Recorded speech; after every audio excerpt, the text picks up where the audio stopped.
အားလုံးပဲမင်္ဂလာပါအစင်မပြေရင်လဲအစင်ပြေတယ်လို့နေပါစိတ်ညစ်ပြီးပါမလုပ်ချင်တော့တဲ့အခါကောင်းကင်ကိုမော့ကြည့်ပြီးငါဒီလိုနေလို့မဖြစ်ဘူးဆိုပြီးကိုပြန်ထိန်ချုပ်ပါအခက်အခဲတွေနဲ့ကြုံတွေ့ရတဲ့အခါအားမလျှော့လိုက်ပါနဲ့အခက်ခဲတိုင်းဟာသင်ကိုကြံ့ခိုင်တန်မာစေပါတယ်ကိုအားကိုပြီးအရောက်လန်းသွားမဲ့ပန်းတိုင်လေးတစ်ခုအိမ်မက်လန်းလေးတစ်ခုဖန်တီးရယူပါတခါတလေငိုစရာရှိလူမရှိတဲ့တနေရာသွားပြီးအော်ငိုပြစ်လိုက်ပါငိုသိရင်ငိုလိုက်ပါမငိုတာကြာရင်မငိုတတ်တဲ့သူဖြစ်သွားနိုင်တယ်တခါတလေဝမ်းနေနေရင်လဲအာရပါရငိုချပြစ်လိုက်ပါပြီးရင်တည်ငြိမ်လာပါလိမ့်မယ်အစင်မပြေရင်လဲအစင်ပြေတယ်လို့နေပါချို့ကြတော့ကြိုးစားပြီးမြဲအစင်မပြေပြန်ဘူးမကြိုးစားပဲ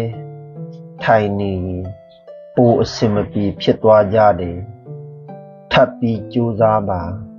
လူဆိုတာကြိုးစားချင်စိတ်ရှိရင်ဘယ်လောက်ပဲအသက်အရွယ်တွေရဖြစ်လာနိုင်ပါတယ်ဆုံးရှုံးမှုတွေရှိရင်လဲစိတ်ကိုဖြေပြီး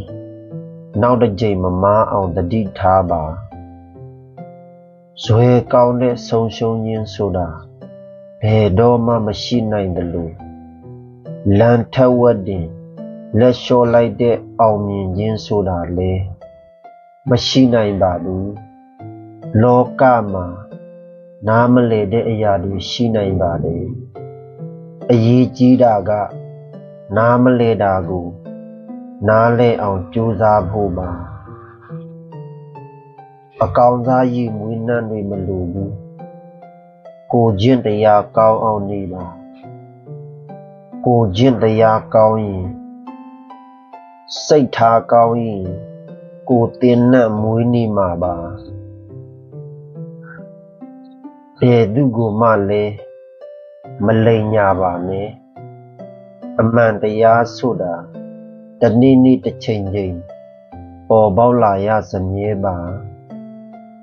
အမရှိခဲ့တိုင်းလဲအပြစ်မဟုတ်ပါဘူးတချို့အမားတွေကတန့်ရှင်းပါတယ်လူသားတိုင်းအမားနဲ့မကင်းနိုင်တယ်လို့အမရှိမှအမှန်ဆိုတာဖြစ်လာခဲ့ရတာပါအဓိကအမားတွေကိုသင်ခန်းစာအဖြစ်ရယူပြီးနောက်ထပ်တစ်ခါထပ်မမားဖို့အမားထဲမှာတဝဲလဲမနေတတ်ဖို့ပဲလိုတယ်လူချင်းစာနာတတ်သူစိတ်ရှည်သူပညာဉာဏ်ကြီးမားသူနားလေခွင့်လွတ်ပေးနိုင်သူတူဖြစ်အောင်ကြိုးစားပါဘဝမှာတန်ဖို့အရှိဆုံးအရာဟာအခြားမဟုတ်ဘူးအသက်ရှင်နေတာပါအားလုံးမှာတန်ဖို့အရှိဆုံးအရာကိုပိုင်ဆိုင်နေတယ်ဆိုတာမမေ့ပါနဲ့ချစ်ခင်သူတွေဝိုင်းလဲနေဖို့မလိုပါဘူးပင်ပန်းအားငယ်လာတိုင်းမိခိုအနာယူနိုင်မဲ့ရင်ခွင်လေးတစ်စုံရှိနေဖို့တော့လိုတယ်ချစ်တဲ့ဆိုတဲ့စကားလုံးကိုဘယ်အချိန်ပဲပြောတကယ်စိတ်ရင်းနဲ့ပြောပါ sorry ဆိုတဲ့စကားလုံးကိုဘယ်အချိန်ပဲပြောတစ်ဖက်လူရဲ့မျက်လုံးကိုကြည့်ပြီးပြောပါချမ်းသာတဲ့သူငယ်ချင်းအပေါင်းအသင်းရှိဖို့မလိုဘူးနေပူမိုးရွာလက်ချင်းတွဲလို့